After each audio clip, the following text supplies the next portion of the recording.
Just over 10,000 first-year students are expected to be welcomed here at the University of Johannesburg next week. These are just some of the students of the 600,000 that applied for a space in a lecture room here at this specific university that were only accepted.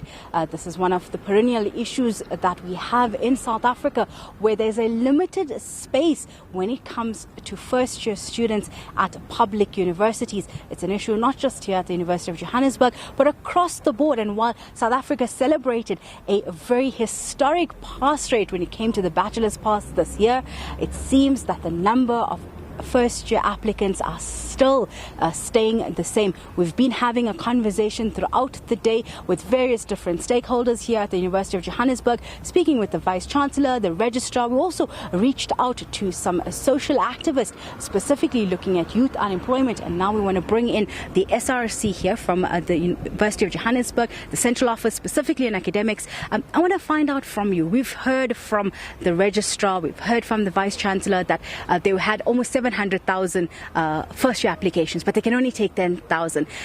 As the SRC, what's your feelings around this number of first-year applicants and this access to formal education?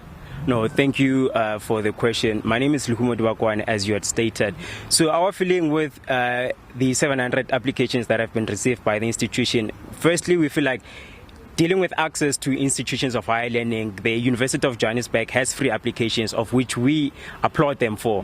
However, taking so much applications with just limited spaces only impedes on students and also those that come from impoverished families background. They basically denying them access to education. And then another issue that we are currently dealing with is students that got admittance letters maybe at 9 a.m. and then around 10 when they put their deposit for their registration, they now get told that there's space constraints. So which is something that we are totally against, because now UJ is indirectly contributing to students around the country taking unintentional gap years.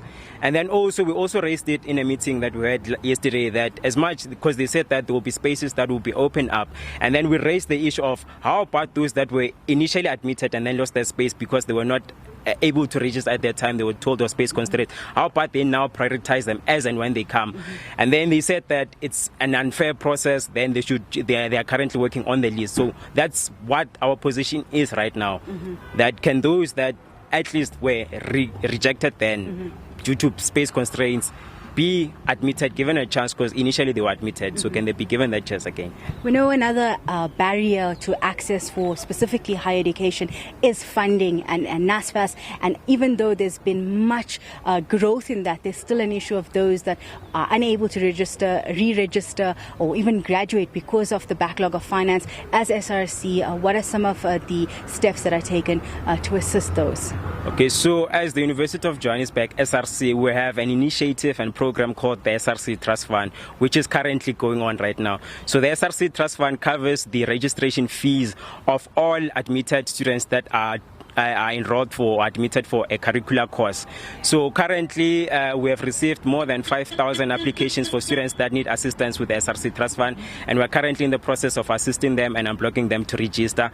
And then also from the surplus budget we had last year, we are now prioritizing students that were in their final year last year and want and are about to graduate this year. So we will be covering maybe at least 30% of their tuition fees, of their outstanding fees, so that they can be able to graduate this year.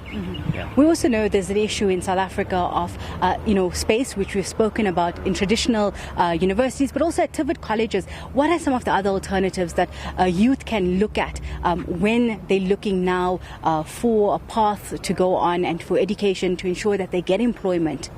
Okay, thank you for the question. So, for example, at the University of Johannesburg, there are part-time courses that are currently open. Some are bridging courses, for example, an accounting bridging course, which is just a year. And then if you enroll for it for this year, however, it's a non-subsidized program. So you enroll for it for 1 year, and the next year you can be automatically admitted for a diploma in accounting. So those are some of the avenues that they can tap to. And also, not overlooking TVETs. I believe right now, if students were to also look at TVETs, there are some good programs that are offered by TVET colleges. So if they could look into those TVET colleges, maybe they would now deal with the issue of students taking unintentional gap years. We're almost 10 years since Fees Must Fall and the protest action that brought and highlighted a lot of the fees issues and the financial issues. 10 years on, when we look back, do you think there's been strides made and that we've come far from that protest? Are we still fighting for the missing middle? Okay, thank you for the question. Right now, I would say that the biggest people that are facing an issue in terms of access and financial blockage, it's those that are in the missing middle. Because by virtue of you being born to a parent that's a teacher or a nurse does not now mean that you can afford fees in institutions of higher learning, especially universities that are found in urban areas. The reason why I'm saying that is that, for example, for example, in black families, you may find that my father and mother are a nurse and a teacher. However, my mother and dad are taking care of 10 other people or extended family in my family. Therefore, they cannot be able to assist me in my fees of institutions of higher learning. So I believe that if we as the SRCs around the country, and also if institutions of higher learning were deliberate in fundraising initiatives that aim to assist missing middle students, then we would sort of like solve the issue of financial exclusions in institutions of higher learning. However, I also implore the students of the University of Johannesburg, those that are doing their postgrads or undergrad that need funding, to also reach out to their departments and faculties to see if there's any surplus funding that they can be assisted by. Thank you. Thank you so much. That was the Essential SRC here at the University of Johannesburg speaking to us. We've been highlighting and looking at the issues around access to education, specifically around the limited spaces at universities. Here at the University of Johannesburg, they got almost 600,000 applications with only 10,000 spaces. Academic year is expected to begin at least from next week.